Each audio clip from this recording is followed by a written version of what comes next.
Welcome everybody to another Friday installment of YouTube Live, streaming here live on Friday night, December the 16th with David Green. Tonight we're going to be talking about perhaps one of the biggest real estate investing opportunities this year. Super excited. Let's go ahead and jump right into it.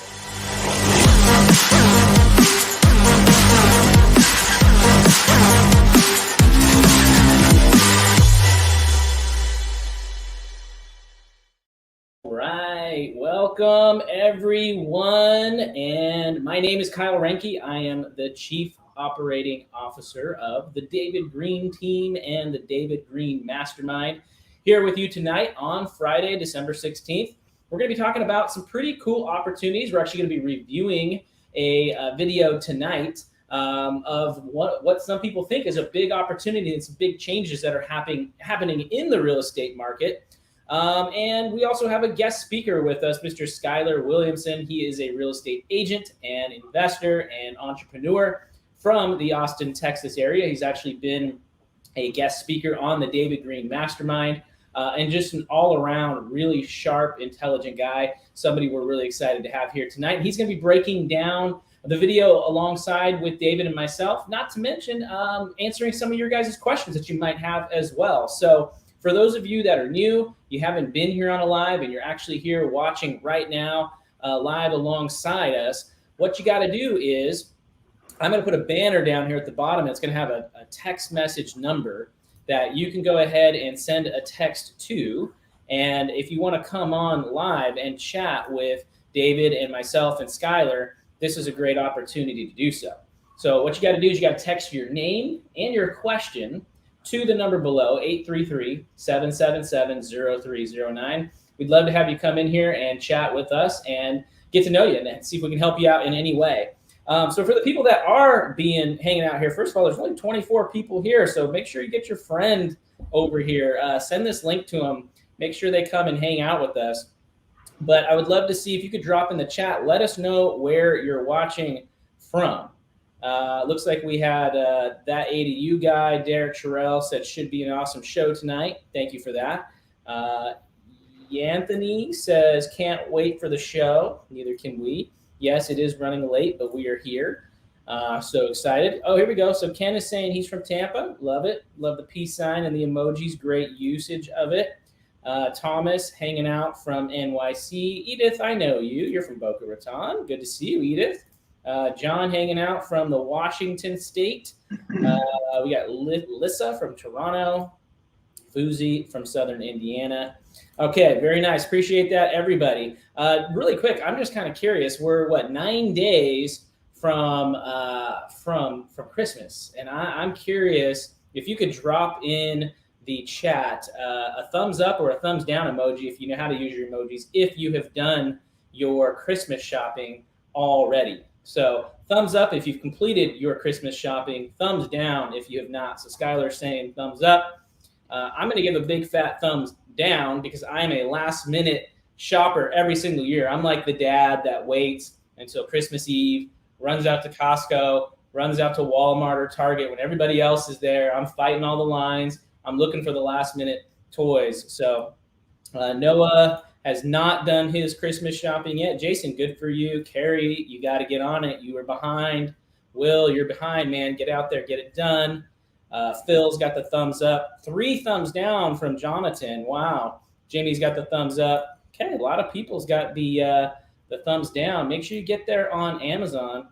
And Lisa says she did it 3 weeks ago. Good for you. You think it's a guy thing? Could be. I know it's a Kyle thing for sure. I'm just kind of a last minute shopper for sure. Will says always intend to finish the shopping on the Black Friday, but always end up at last minute. Same thing. That's usually what it is for me too, Will. Like I have the best of intentions. I think, yeah, I'm going to do pretty good this year. And then I still wait until the last day. And then looks like, what is that? What is that emoji there? That's an interesting one. Done some, still have some to go. And too late for Amazon, says Phil. I think you're right. If you're not sure, I think they have this little thing on there that says arrives before Christmas. But even then, I don't know if I would 100% trust it. So anyways, well, cool. You still have time for those of that you have not done it yet. now is your opportunity to get out there and get it done. That being said, we're excited about tonight's topic. We're going to be talking about a little bit about commercial real estate, but specifically where the money, where the investment money, where the hedge fund money is going in the real estate market, and how a lot of people are actually flooding money into certain areas, specifically big cities. A lot of empty space, specifically office space and some industrial space, but specifically the office space is now being converted to residential. We're going to kind of jump into that a little bit tonight. But that being said, I'd like to introduce you guys officially to our guest tonight. His name is Mr. Schuyler Williamson, and as I alluded to earlier, he's a real estate investor, real estate agent, and runs a lot of different other types of verticals and businesses that he has in the Austin, Texas area. And Schuyler, for those of the people that are here that maybe don't know much about you, would you mind just sharing a little bit of background about yourself, like kind of where you started and how you got to where you're at today? Yeah, absolutely. Well, my undergraduate degree is in engineering. I went to West Point. So you graduate from West Point, you got to go into the military. I did that for 6 years. Left, got my MBA from UT here in Austin at McCombs. Found real estate after the MBA program. Worked at Keller Williams in their corporate office for a number of years. And you have to be agent. You have to have a license if you're going to be on the executive team there, because they're agent led. So I had my license. And I ultimately chose to leave to go into the field. We've had some success. Our team, I have a very small team when you look at it from an agent point of view. We have 3 agents, and we did last 12 months we've done 160 transactions here in Austin. So it's about 60 million in volume. And I'm a contributor in that and leader of that team. We also have a construction company. We build about 15 luxury homes here in Central Austin every year. Wow. We've been doing that for just under 4 years now. And then, like you guys said, I'm an investor. We have an in-house property management company to manage basically our portfolio. And we own homes here in Austin, but we own a lot of single family homes just all throughout Texas, mainly in San Angelo and in Abilene, Texas. We like those 2 markets. I am a commercial real estate investor, but I'm a retail focused guy. So we have 4 retail properties, and my approach is we want to buy retail properties that we can plug a laundromat into, and then we own the laundromat. So it's the best deal all the way around, because I'm the tenant. I know I'm going to pay my bills. And the retail, when you go in there and you freshen it up and you put a laundromat in there, it really increases the value of the single unit if you buy it that way. But if it's a strip center, I mean, people are there all the time. So it brings a lot of value to the retail strip center. I like that. So, by the way, I just switched microphones. Is this one coming through better or worse? I hear you fine. Perfect. So Schuyler, for you specifically, if you don't mind, I want to dive into the luxury homes that you're building. You said you're building 15 of these homes every year. What does that look like from just a development standpoint, where you have to start? Are you actually out and sourcing and finding the land, or do you have clients that already do that and they just bring the project to you? What does that typically look like? Yeah, about 8 months ago, I started to see what was going to happen right now. So we started pursuing heavy custom opportunities. So my product mix right now is 7 custom and 8 spec. But that was very intentional. I started doing that about 8 months ago, just kind of preparing my revenue stream for what we're going through now. Typically, we like to go all spec. That's the dream. But when we go into an environment like right now, you want custom business, because you don't have to sign for the debt. You don't have to sell it when you're done. You just build a really nice house. But yeah, I mean, I got a team of 9. We sub out all the work, but the team of 9 manages it all. And in my everyday brokerage business, I'm out hunting opportunities, not only to just buy and hold myself, but these development projects are to flip. I got my guys, they flip homes too. So we're always in Central Austin. That's where we take our clients. A lot of times I'll show a house to a client, and right down the street, I'll see a for sale by owner sign in the ground, and I'll go look at that, and that's the house we end up buying for my business. So I run across these opportunities just in my everyday business. Okay, very nice. Yeah. So tell me a little bit about what's going on in the Austin market. Yeah, it's slow. The November data that just came out, it actually showed the first month of negative appreciation year over year, and it wasn't a lot. I mean, it's basically flat, but it is negative, and that's a big deal to Austin folks because we thought we were a market that couldn't be touched. The other issue is the sheer volume of units that are being transacted. We're below 50% of what we were doing a year ago. So not only has our pricing kind of come to a halt, but the number of units that we're selling is less than half of what we were a year ago. So it's gonna have a big impact. I think in the market it's going to have a big impact, but in our profession, just in general, it's going to have a big impact. So what are you doing as a real estate agent and the leader of a real estate team to brace for that impact and make sure that you guys can weather the storm? And what are you guys doing to pivot and focus? Yeah, look, we run business, I think, the way you're supposed to. We keep a healthy amount of cash on hand for hard times. We learn in my laundromat business, we learned the lesson the hardest during COVID when they shut us down. We were pretty quick to become an essential service on the real estate side, but for whatever reason, washing clothes didn't become an essential service for some time, and it hurt us. Plus, a lot of our clients were the first ones to be laid off by companies because they were the waitresses and waiters and dishwashers, and those are our core clients. They didn't have any money to wash their clothes because they got laid off because they literally couldn't go to work. Mm-hmm. So we learned some lessons. We keep a good, healthy amount of cash on hand, and our thought here is, although we won't be selling as many homes as we have been in the recent history, we're going to beef up our activities and our marketing so that we get what's out there. And then when things kind of settle out, then we're going to get more than what we went into it in. And specifically, what are you seeing for the, I guess, the profile of the home buyers and home sellers that you're seeing right now, the people that are actively doing things in the market?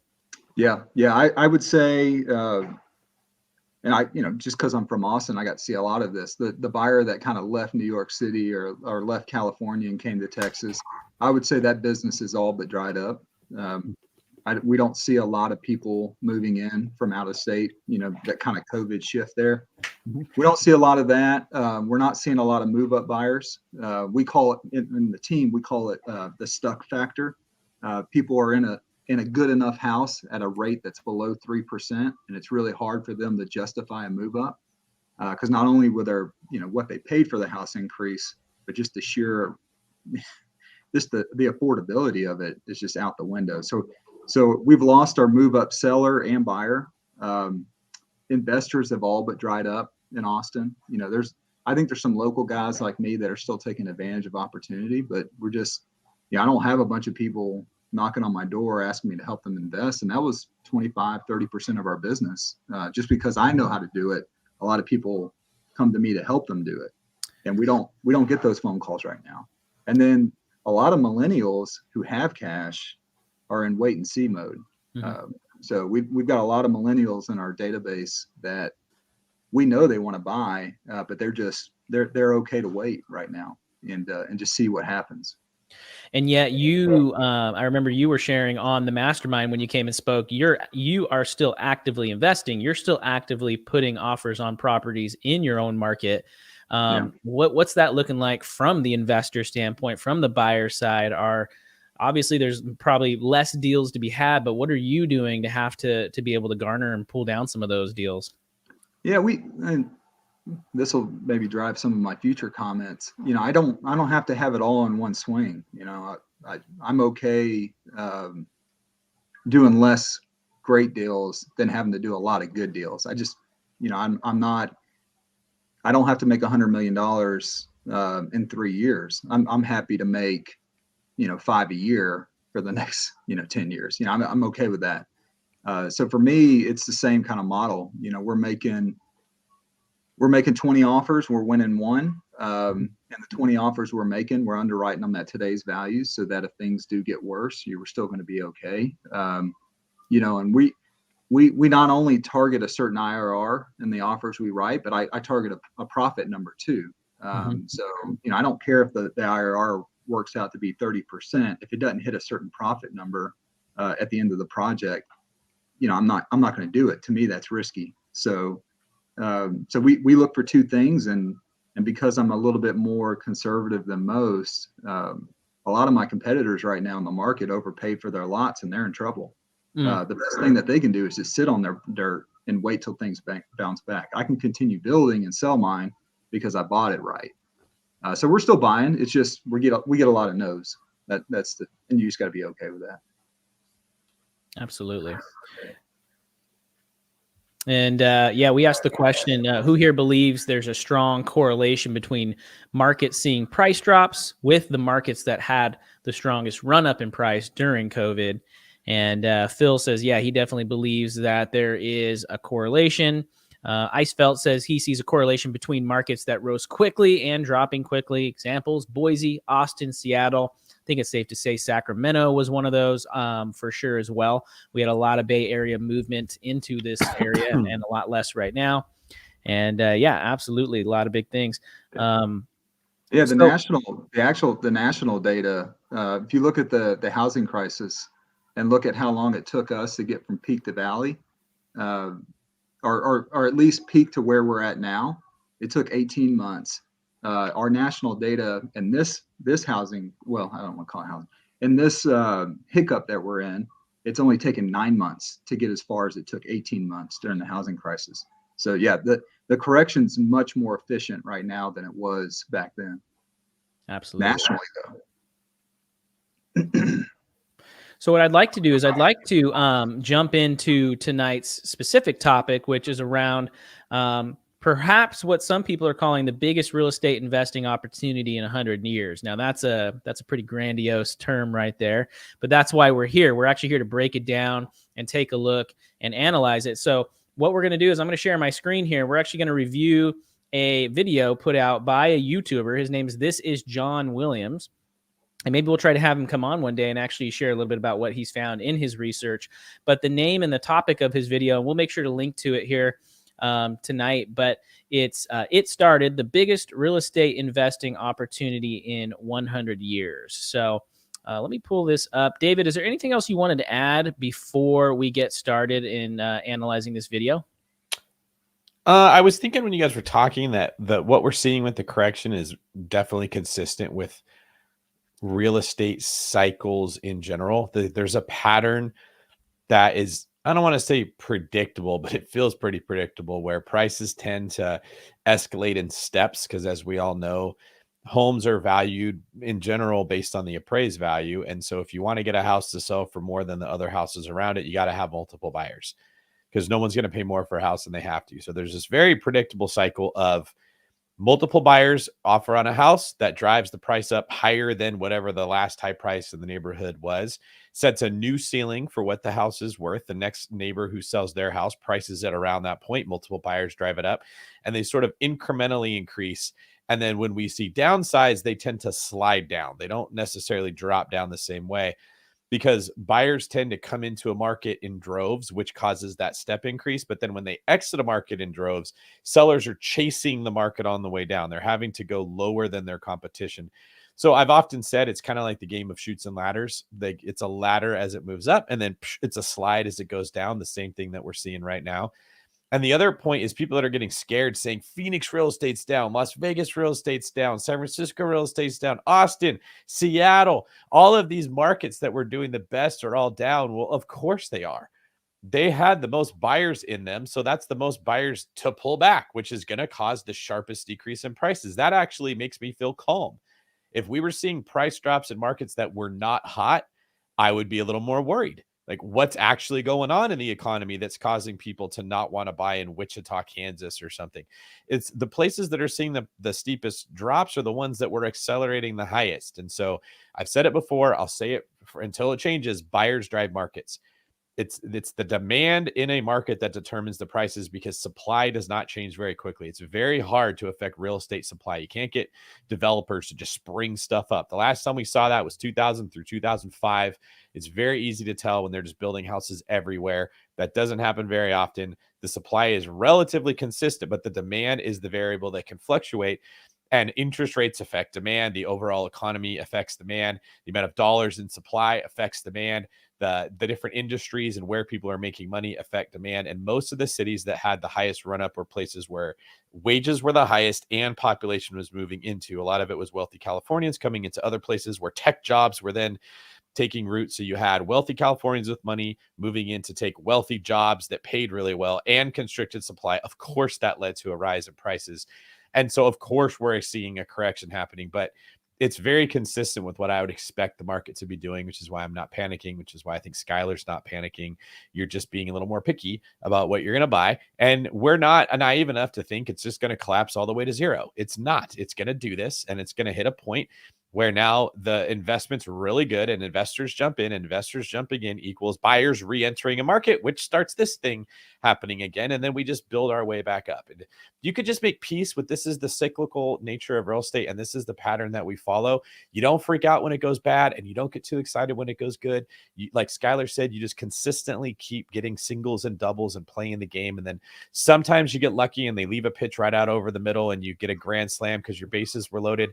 And sometimes you just foul balls off until you get the pitch you're looking for, and you don't get as many singles, but you're still making progress. But just understanding this is a normal thing to be happening will really help separate you from the freaking like the sky is falling, or you're missing out on this opportunity. And the sky is falling people are always there on YouTube to get you to click on their video, and you're missing out on this opportunity. They're always there to get you invested in an NFT or a crypto or FTX or whatever the new thing is that's going on. And your job as you're listening to this is to distance yourself from all that freaking chaos and just like keep your eye on the sights and keep your target and wait for the time to take the shot. Yeah. That's all I have. The financial advisors, when they want to invest your money in stocks, they call it dollar cost cost averaging, right? Yeah. So I mean, it's been around for a long time. You just That's a great point. There's always a fancy term to use for like dollar cost averaging is a way of saying I don't know where the bottom is, but if we miss, eventually we'll hit it, right? Like that's what that phrase actually means. Yeah. All right, let's get it started. So David, I'm going to hit play. You just let me know when you want me to stop, and I'll make sure to stop when you want to make your point, and then we'll go from there. So let's go ahead and get it started. Same goes for you, Schuyler. Just hold up a finger if you have a comment and you want us to stop it. And if you can't hear it, let me know for some reason. Hey, what's up, guys? John here. One of America's largest commercial landlords and investors is doing something we all have to pay very close attention to, because I believe this is likely going to be the #1 real estate opportunity, investing opportunity over the next 5 to 7 years, as we start to see cities all throughout America get completely repurposed. We're going to start to see the density in cities expand beyond your wildest imaginations. Look at Silverstein Properties right now. They're investing $1.5 billion to convert office buildings into apartments. And that's what I think is going to be a massive opportunity. If we look at what's happening right now, office buildings, they generate so much tax revenue for the cities that fund police departments, street services, and fire stations. They fund so much of the backbones of these cities. And when we see 40 to 50% vacancy rates inside of these offices, the values of these buildings plummets. And with it goes the tax revenue for the city. So these cities could quickly erode into like a third world type of living experience, to say the least. And in this video, I'm going to walk you through exactly what they're doing and what I believe is going to happen over the coming few years, and what real estate investors should be doing right now to capitalize on this massive trend. Please hit the like button, YouTube's going to share this content to educate more people about what's really going on in the housing market and real estate. One of New York's largest commercial landlords is spending $1.5 billion to convert office buildings into apartments as office vacancy rates remain elevated. Now, a lot of people don't know this, but when you buy an office building or commercial property, you're going to buy that property and have to refinance it after 3 years, 5 years, 7 years, 10 years. You're going to have a certain window of time in which you have to refinance. It's not like buying a traditional house and you can buy a 30-year fixed rate mortgage and you can simply know what your costs are going to be, and you can invest and spend accordingly based on what you can afford. When you buy an office building, a lot of investors over the last 5 years are buying buildings based on a 5% vacancy, meaning that if there's 100 units inside of this building, 5 of the 100 would be vacant at all times. And that would be the norm. However, now we're seeing that 25 to 50% vacancy rate. And so what that means is that the revenue is plummeting, and with it, interest rates are rising. So these commercial property owners are going to have to eventually go back to their bank, whether it be in 6 months or a year, or 5 years from now. And the bank is going to say, show me the income over the last 2 years. And they're going to show them income that's 50% or 40% or 30% less. And they're going to say, okay, well, revenue is plummeting. The cost to borrow money is skyrocketing. You're not getting the refinance. And so you're going to see all these distressed property owners. They're going to have to either sell their properties, walk away from their properties, or convert them. That empty high-rise office building in a neighborhood may soon be turned into housing. Silverstein Properties, one of America's largest commercial landlords, announced in its first week of December that it's raising more than $1.5 billion to convert unwanted office space into residential housing in markets ranging from New York to San Francisco. Prior to the pandemic, office buildings were the lifeblood of central business districts across the country. Central offices were the reason that employees braved traffic congestion, hopped on public transportation, and bought their morning coffee and bagel at a local bakery. But the 2+ years since the start of the pandemic, office occupancy rates have not fully recovered, and remote work continues to gut downtown areas. For example, data of commercial real estate giant CBRE shows that about 25% of all New York offices remain available for lease, while other markets like San Francisco and Boston face similarly higher vacancy rates. These figures are well above their pre-pandemic averages and seem unlikely to change given the high demand for remote and hybrid work opportunities. Silverstein moves also come at a time when commercial real estate property values are declining. Data from Green Street, a commercial real estate market analysis firm, shows that commercial property values have declined by 13% over the past 12 months, which lowers the financial barrier to entry for developers who want to take on the conversion projects. 13%, that's nothing.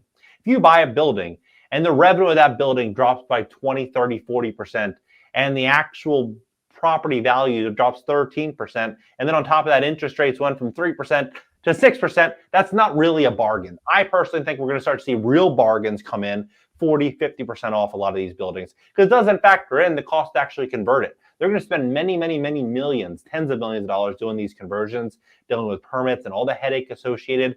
We're going to start to see a lot more distress inside this market. They're raising the $1.5 billion now. I think that number is going to skyrocket as their competitors start to really seep in and start to look for these distress opportunities. Silverstein CEO Marty Berger told Bloomberg in a recent interview that these market conditions have created an estimated $10 billion opportunity to convert unwanted offices into new residential housing. Now is the perfect storm where office is not in favor and the residential market is very hot. Hopefully, we can acquire some of these office buildings that may be obsolete or may not be their highest and best use of an office building and convert them to residential. For example, the office building I'm in right now, this building maybe has 20 units, 30 units, really good location. There's probably 7 tenants here, 8 tenants. Everything, for the most part, is always vacant. I never see anyone in the hallways.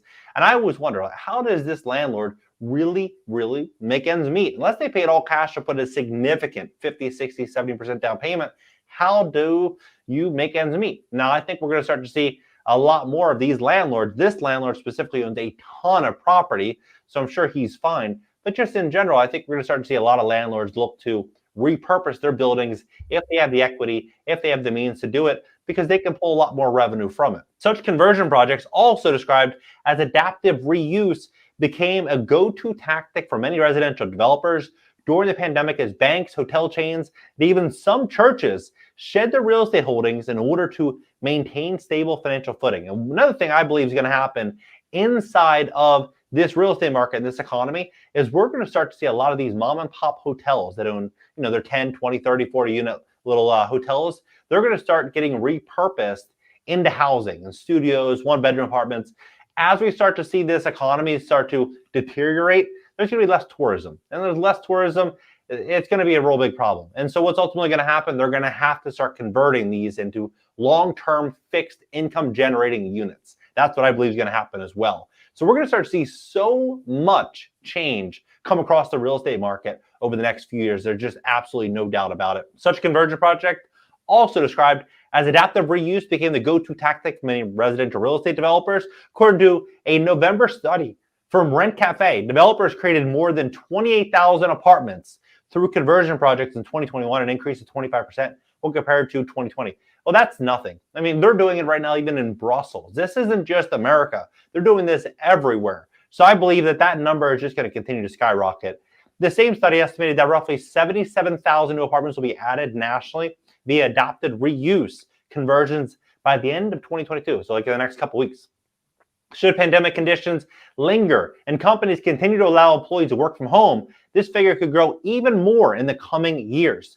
Doug Ressler, a business intelligence manager at Yeti Matrix, which helped Rent Cafe compile the report, said the larger office buildings in central business districts and downtown areas are better suited for conversion projects because they're in a dense area with high demand for housing compared to buildings in more suburban markets. Now you look at what this will do. When you start converting these big office buildings, and then you have all these real estate investors that bought all these buildings inside of the same area, see other competitive rental inventory hop in, and you start to see, a lot more apartments available for rent. What's ultimately going to happen? These landlords are going to be in big trouble. And so as those landlords begin to be in big trouble, that is going to give another opportunity for new investors to step in. So when you're buying a multi-unit property, let's say a 100-unit apartment building, and you're buying it at a 3% return, and then you have a ton of new inventory hit the market, that's going to be a problem, because if they reduce rents even 10, 15, 20%, you're going to start to see you're operating in the red. And then ultimately, it's game over for that landlord, right? All right, Schuyler, what are you thinking so far? I'm having a hard time seeing like what exactly he's talking about as the best opportunity. I mean, he's basically throughout this 5 minutes covered all sides. At first, it sounds like office conversion is the opportunity, but now here at the very end, he's saying, well, then it's going to saturate the apartment market, and that's going to be an opportunity. So he's playing both sides of it. To me, real estate's a local game. You got to know your market that you're investing in. No doubt, it made sense for some of these places in New York City and San Francisco to convert their offices to apartments. I watched them do it in downtown Louisville when I lived there 15 years ago. They had these old offices that were beautiful brick buildings, but there was no industry in Louisville. But they had people that wanted to live the downtown lifestyle, so they converted those old offices to apartments. And that was 15 years ago, and it was the right move. And the city gave them a ton of incentives, and the developers, they did a great job. And I think they ended up selling half of them to get rid of the debt, and they rented the other half, and it was a great deal all the way around. Here in Austin, so many people came in to invest in building apartment buildings over the last several years. We needed it. The data like justified it. But it's taking so long for these apartment developers to finish the projects that we now, the data for so long said we needed more apartments, but it took so long to get through the development process that there's going to be so much inventory hit the market that I think because the data was not really accurate, it was kind of lagging for so long while people kept investing and kept starting projects. If you were to go convert an office building into an apartment here in Austin, I think that'd be silly.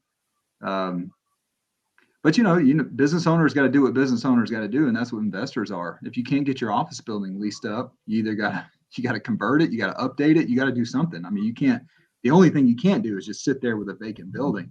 So these are likely just business owners trying to get their business humming again.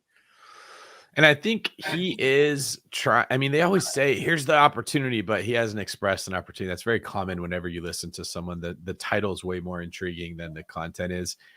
Yeah. I think what he's trying to get at this point is if they convert this into residential space, the people that own multifamily real estate are going to have to lower the rents, which is typically the thing you hardly ever see in real estate investing. Like rents don't go down unless supply goes up really quickly. Even in a recession, rents tend to go up. A massive influx of supply would, of course, change that because, like I was saying earlier, that's the hardest part with real estate is to get a lot of supply introduced at one time. So he's giving a hypothetical where all this office space could be converted into residential space, and then everyone's going to rush, and then rents are going to go down everywhere, and theoretically, residential investors might have to decrease their rents. I just don't see this happening. Like changes like that, like you said, tend to take so long before they come about. They don't catch you off guard. They don't all hit the market at the same time.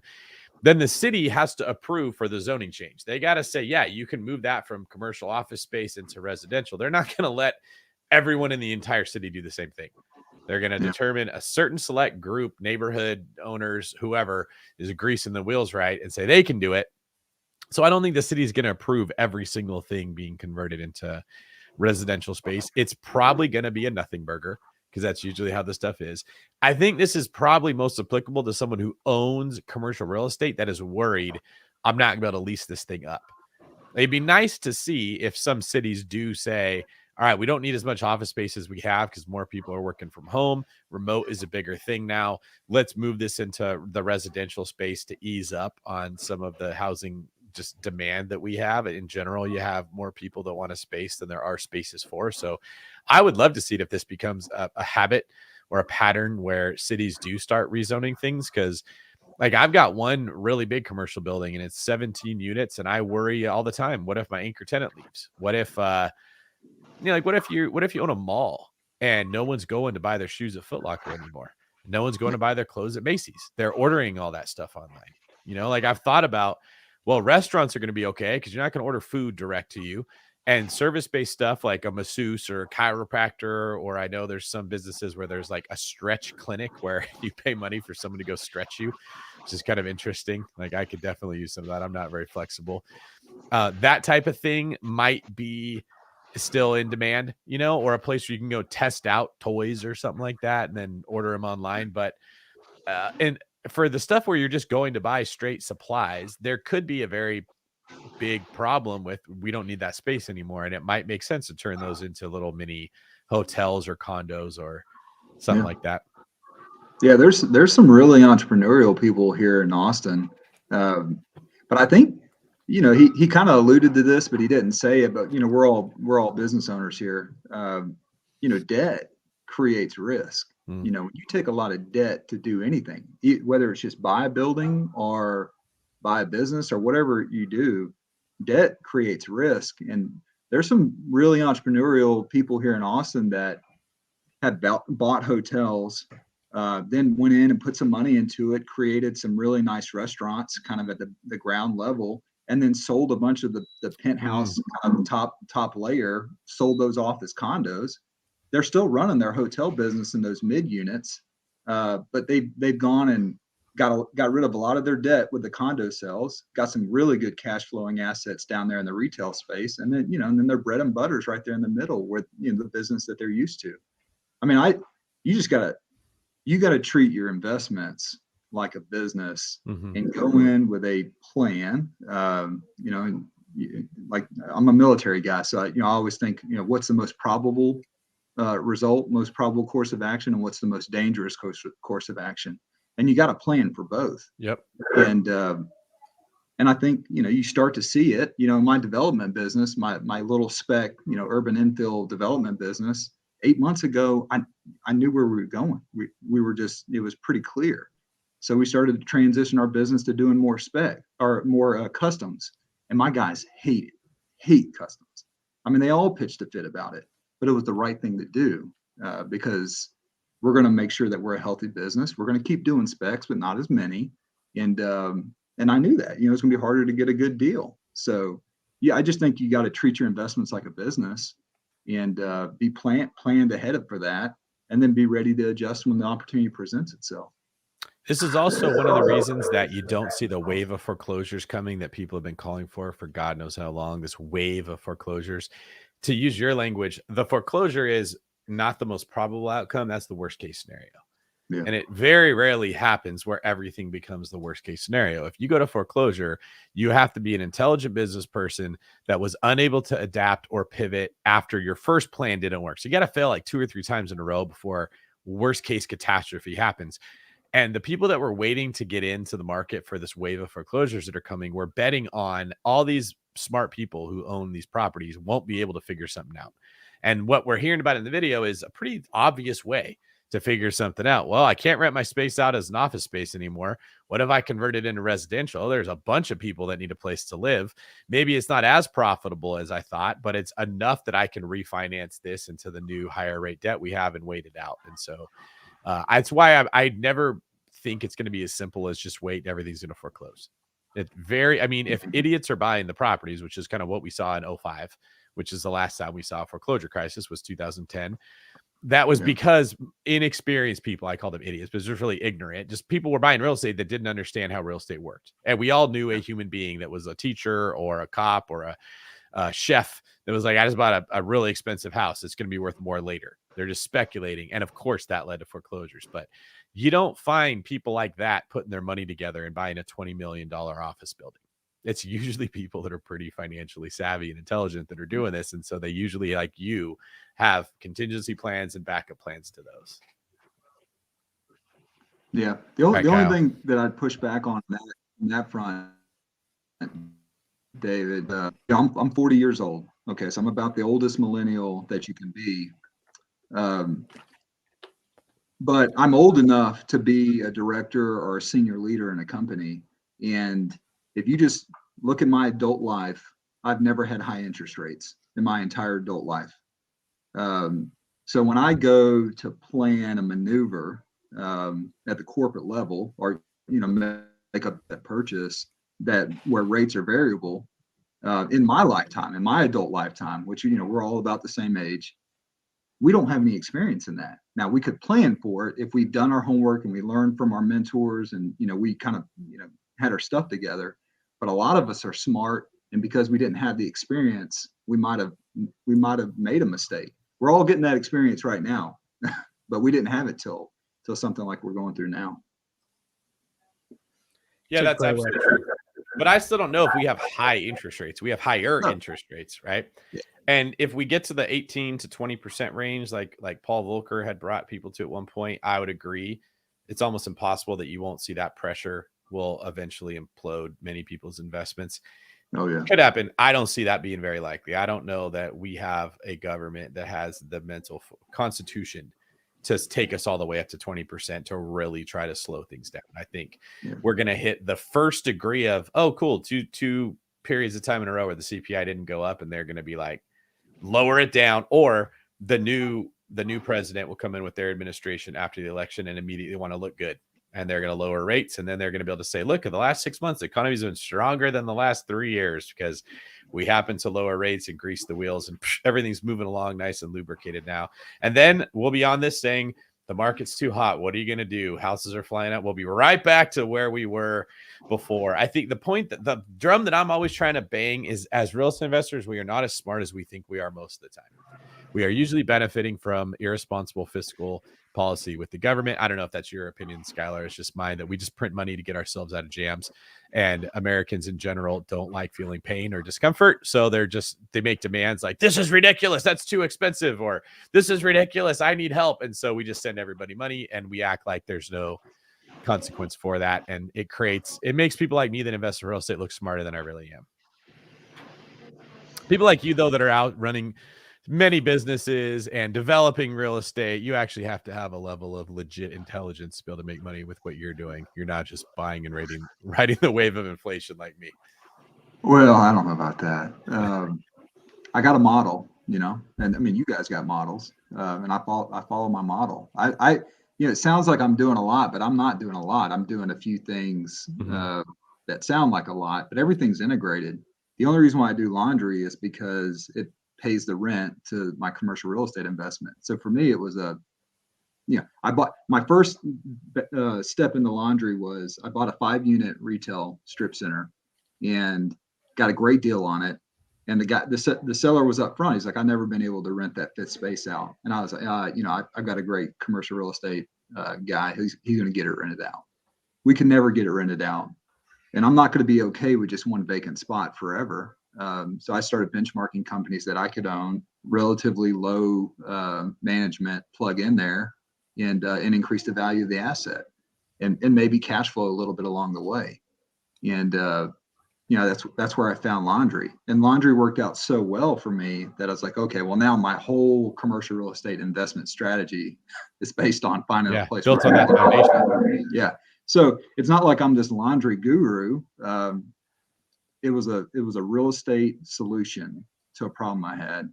And now I've got people that work with me that are laundromat gurus, and we just kind of foster the growth there. But I'm still just looking for commercial real estate. So even though it sounds like I'm doing this whole other thing, I got great people, and I'm just after commercial real estate. All right. Let's get back to it, Kyle. All right. So we're going to finish this video here. But before we do, a couple reminders. Number one, if you want to come in and chat, if you have a question that you want to ask Schuyler directly, maybe it's about starting a laundromat. Maybe it's about commercial real estate. Maybe it's about starting a construction company, investing. Maybe it's specific to the Austin market. Send a text message down to the number below, 833-777-0309. And give us your name and your question, and we'll try to get you on here. That being said, also, if you're getting some value out of this content, if you're enjoying what you're seeing here, whether you're watching it live or you're watching it on the playback, do us a huge favor. Hit that like button, hit that subscribe button. It really helps us to continue to grow this channel and have lots of really good people on here like Schuyler, and continue to put out really good content so that you guys are making the right decisions when it comes to real estate and real estate investing. So let me finish out this video here, and then we've got somebody that we're going to get to in a minute, and we'll keep it rolling. We're going to see all of this stuff change over the next couple of years. It's going to be unreal to witness. Probably going to be one of the biggest wealth transformations in real estate history unfold. It says right now, and having already been down a similar path before, Silverstein Properties is positioning itself as a leader in emerging markets. The company converted an office building in New York's financial district, 416 units. Then in May of 2022, Silverstein and Metro Loft acquired a 30-story tower at 55th South Broadway. Also in the heart of New York's financial district, roughly $180 million, and plans of turning the buildings into market rate apartments.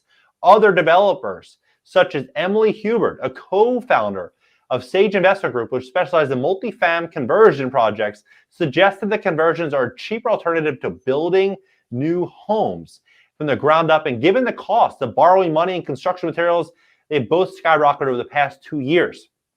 Conversions can be a profitable, Hubert said. Sage acquired Econo Lodge and a Travel Lodge in Tacoma, Washington for $14.2 million, and plans to convert both buildings into apartments. Hubert told Insider on September, and Sage is expecting each building to produce a return rate of around 40%, similar to other conversion projects that they've completed. Now, what do you think about this? Do you think we're stepping into one of the biggest real estate wealth transfers in human history over the next couple of years?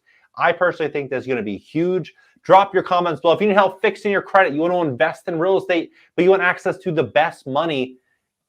All right.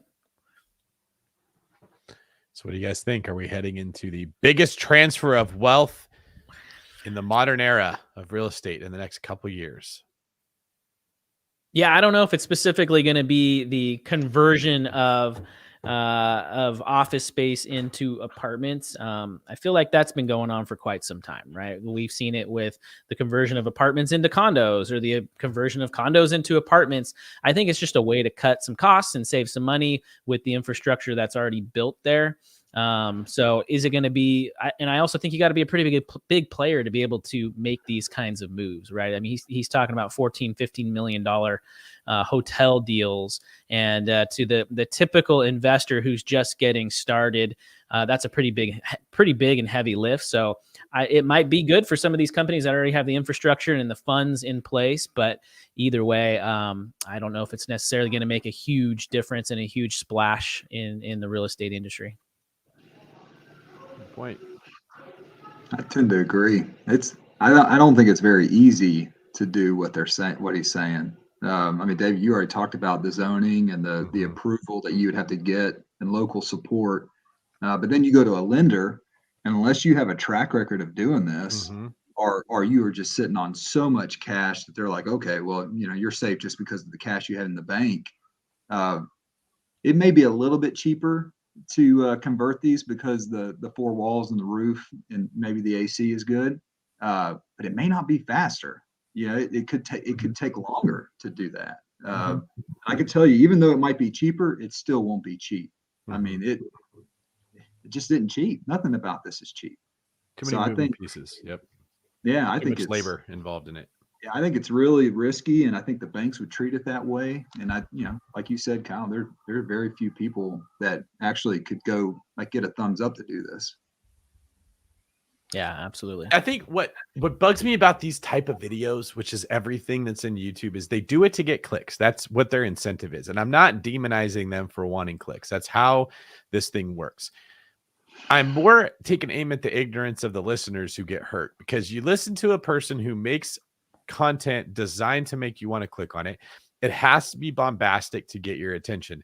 Then you hear it and you think, oh, there's a massive, massive catastrophe coming that will be the biggest transfer of wealth in the modern era. I better wait. And you don't look at good deals, or you get an opportunity to get a really solid property in a really solid location, and you don't take advantage of it because the YouTuber made it out to be this huge dramatic situation. That has not happened for as long as I've been in real estate. What's funny is the last time we had a crash, no one was calling for it. Like everyone was like, I remember Peter Schiff went on the news and was telling people, hey, I think real estate's in a bubble. And they were literally laughing at him on cable news on air for saying that. Like the experts were all saying the industry has never been stronger. We're just hustling along.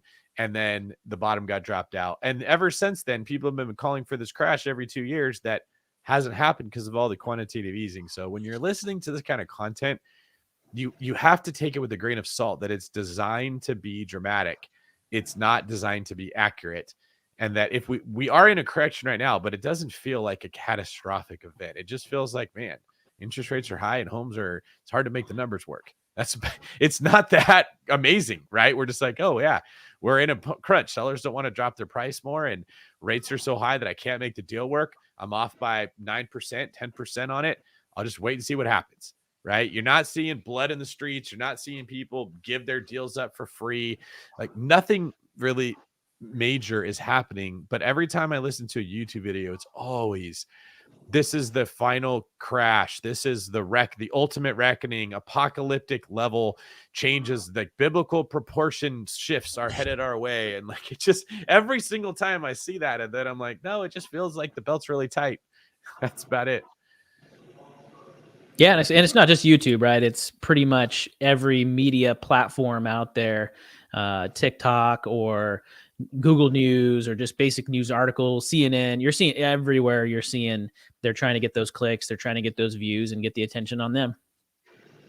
Yeah. And it's not like they're saying anything wrong. Just don't listen to the words, not the tone, right? The tone's always going to be entertaining and dramatic, and there's not a whole lot of substance. What do you guys say there, Schuyler? All hat, no cattle. It's like a little bit of that. That's right. That's right. I heard Gary Keller say it one time, and he's from Austin, so I assumed like, okay, that's probably good. Yeah. I like that. Well, he and I are not we're not true cowboys, but yeah, it's said around here. Cool. Well, let's pivot a little bit here and switch to some of the viewer questions that we have. Specifically, we have Jonathan, who is here and ready to come in, and he actually has a question about partnerships. And Schuyler, I'm kind of curious to see what your take is on his scenario. So did I get your name right? Is it Jonathan? Yeah, no, that's perfect. You pronounce it the same way, so that's perfect. Well, awesome. Well, welcome to YouTube Live with David Green. Thank you for hanging out and joining with us tonight. So yeah, would you mind sharing a little bit about your current situation and your scenario and what question you have? Of course, yeah. So thank you guys first for having the time to spend with us. To be honest, it's like not every day you get to chat with pros like you guys. I appreciate it. So right now I own we own, my fiance and I, we own one apartment in Miami that we bought while we were working full time. And then we got two other apartments through friends and family in a way. that's where the partnership question comes in, because we pretty much helped finding the location, do the entire negotiation, getting the financing and managing the property, but we got no equity in either one of the deals. And that was pre-COVID, so there's been a lot of appreciation on the assets on both of them, but we only saw a very tiny increase of the income for us because it's just of the managing. So going forward, we want to switch a little more our strategy. We want to continue to find deals in other areas. And I was just wondering about how much equity do you give to an equity partner? That's somebody who's coming in, they're just only putting the down payment or any other money that needs to be put in to renovate the apartment. And then what's the percentage? Well, I mean, I know each deal is different, but it's just very hard for me to know exactly, should it be a 50-50 partnership? Is that sometimes an issue because nobody has the saying, even though we are going to be managing the entire deal, getting the financing and just working the entire thing from start. Go ahead, Schuyler. Yeah, I'll take first hack at it. Jonathan, the hard thing is you're just starting this. So you're going to have to give more away until you have a track record of success, and then you get to drive the terms a little bit. The best position you can be in is when investors want to work with you. But right now, you're kind of chasing them. So just be prepared right now for that scenario. So that's kind of point A. Point B is you need to build the opportunity for the investor. If your money is looking for a 25% return and you believe you got a good deal, well, then you need to create the scenario so that when you exit that individual, they got their 25% return. And that's a math drill. You got to do the math to see what equity gives them that return.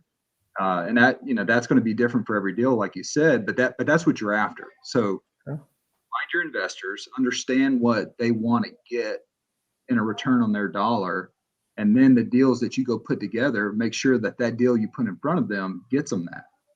Now you don't have to get them more than that, but you got to get them that, or else they're just going to say no because you know what their hurdle is. So yeah, we go to get limited partners for our deals. We ask ourselves, well, why would they do this deal? What are they after? And then we write the deal up based on that.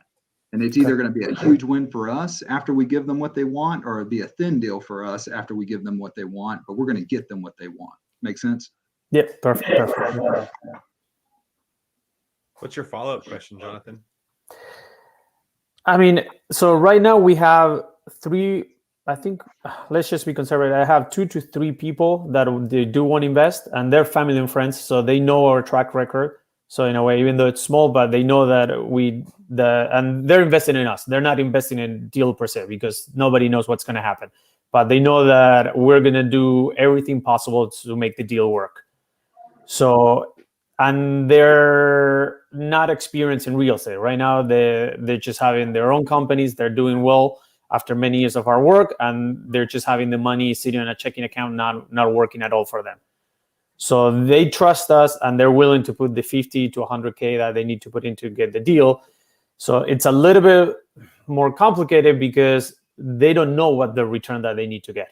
So I can calculate it for them. I can say, look, you should be getting 15, 20%. But is that fair? Or because relationships come first, I don't want to burn any bridges, and I do want other people to be successful. I don't want to be too greedy and grow too fast and suddenly burn all the bridges. But like for friends and family, in a way, I don't want to also give a discount and then have to come from my side. So yeah. I don't know if that makes sense. I think part of where I think you're confused is it sounds like you're starting from a baseline of 50-50 is fair. And then you're trying to adjust from that. I don't think that's a good way to look at it. I think you should compare their investment in this with you to what they could get somewhere else. Okay.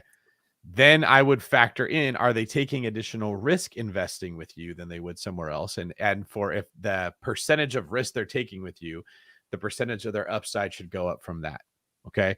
So the baseline would be if they could invest their money with somebody else, what would they get? As opposed to the baseline's 50-50.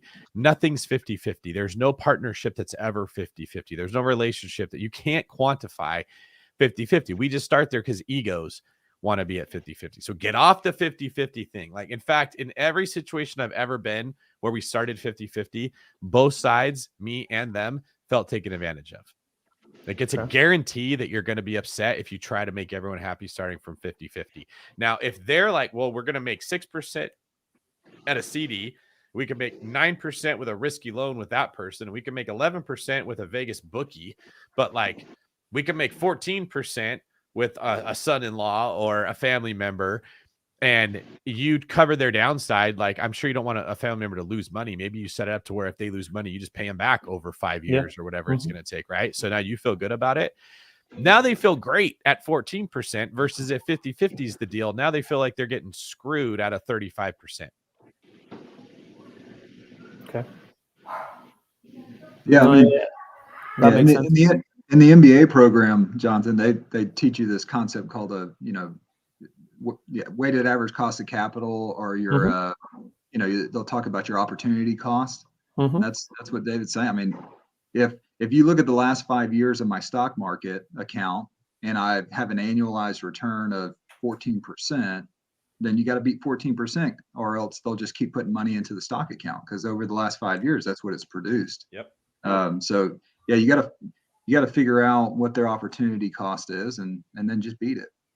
For our investors, on our development deals, there's a good bit of risk in the development deals. So we underwrite the deal to get them a 25% internal rate of return pretty conservatively. And we really pride ourselves on hitting that number. And to some extent, to David's point, if we don't hit that number, we actually may water down our return as the managing partners of that deal, so that we get them that, because we're people of character. We want to be true to our word. If we didn't deliver, and you want them to reinvest with you on the next deal. No, that's exactly that's the case. So I don't want it to be a one-off deal. The idea is that see, Jonathan, your people that you're talking about are inexperienced. It's not like with Schuyler's investors that are evaluating him versus all their other options, and they have underwriting goggles. They can look at something through and understand it.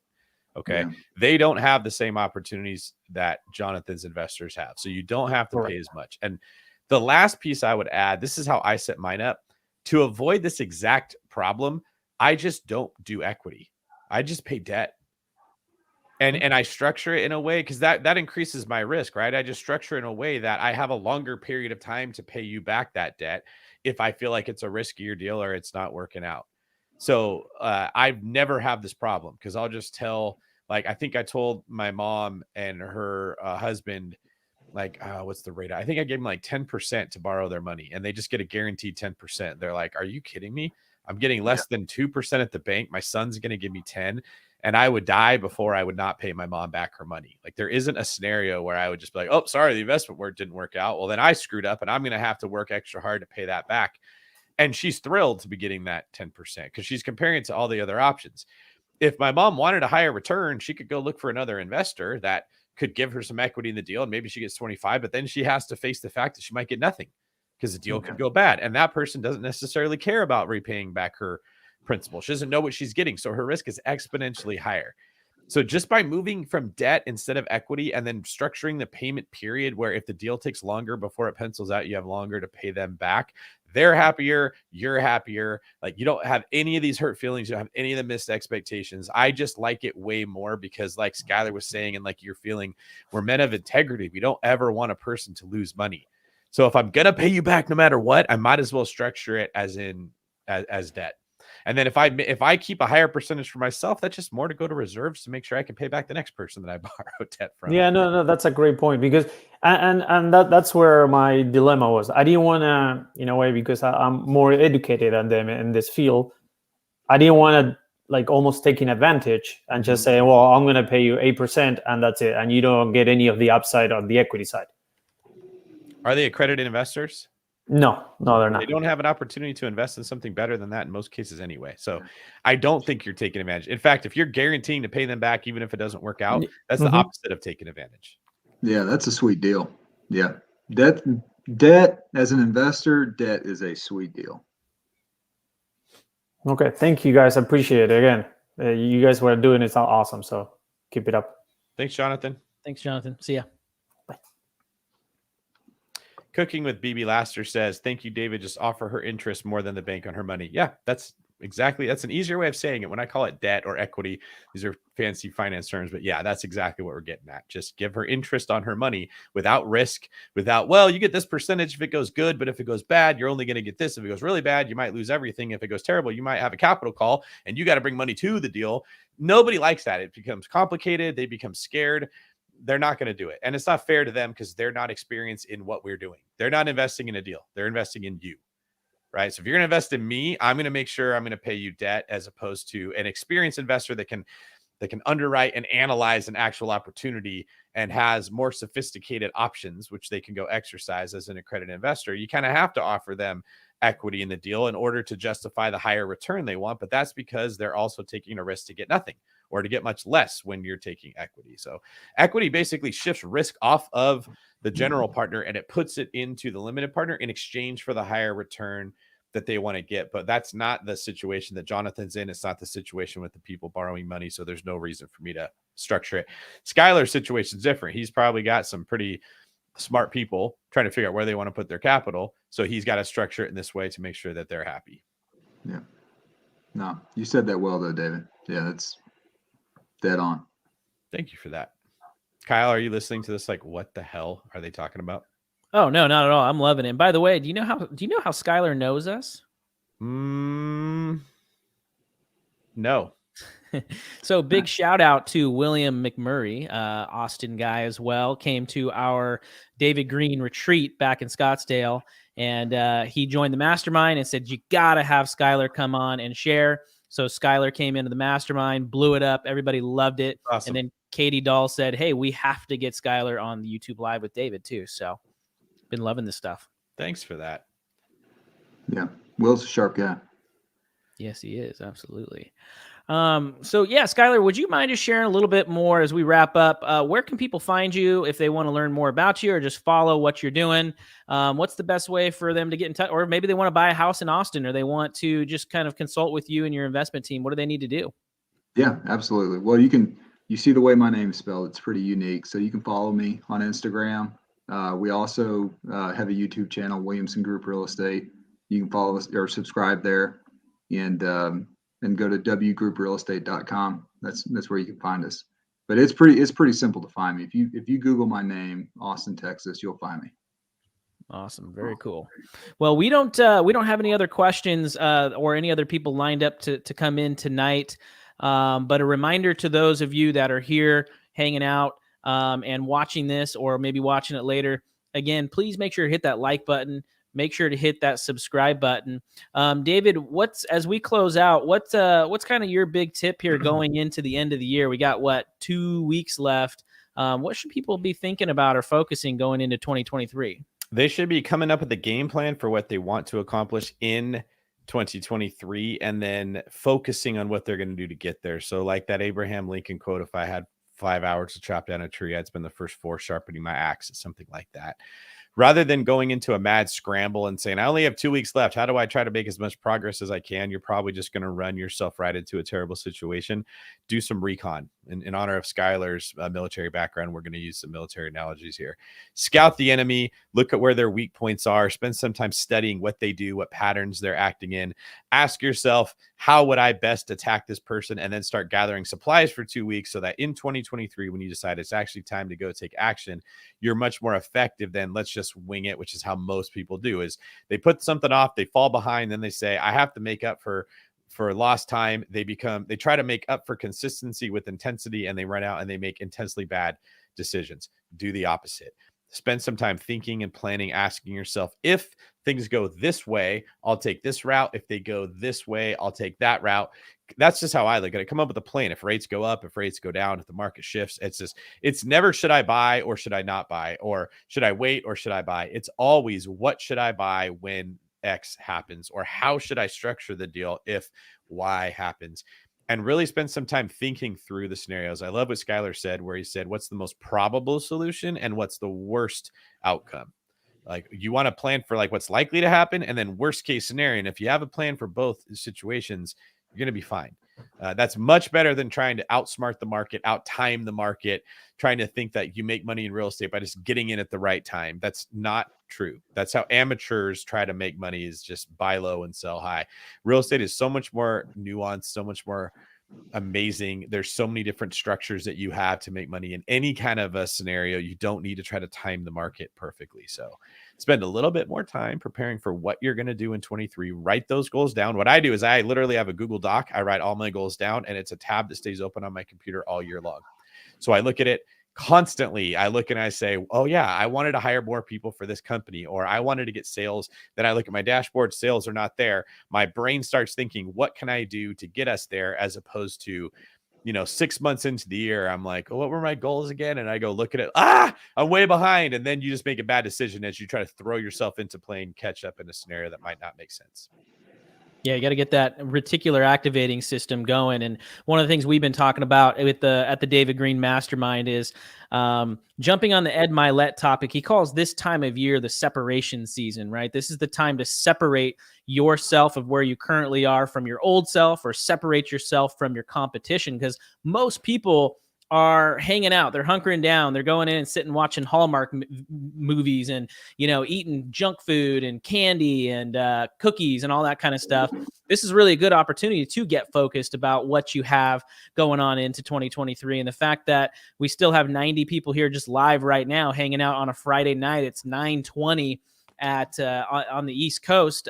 Those are the people who are probably looking to separate themselves, right? So for those of you that are interested in learning more about the mastermind, what that's all about, and what we've been working on going into 2023, we're focusing a ton on tracking, goal setting, and really setting some big goals individually and collectively. You can go check it out at davidgreen24.com/mastermind.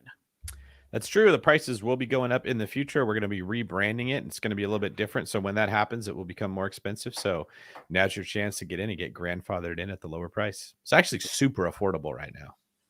Yeah, I just was texting back and forth with somebody saying, you should join now because the prices will definitely be going up. So, yeah, Schuyler, thanks a lot for being here, man. Hopefully we can see more of you in the future. You seem like an awesome dude, and appreciate that you took some time, especially because it's a little bit late over there compared to where we are here on the West Coast. No, it's my pleasure. I appreciate you guys. Awesome. Well, to everybody else, on behalf of David and Schuyler, thanks again for tuning in, and we will see you next Friday live at 5 p.m. Pacific. All right, see ya.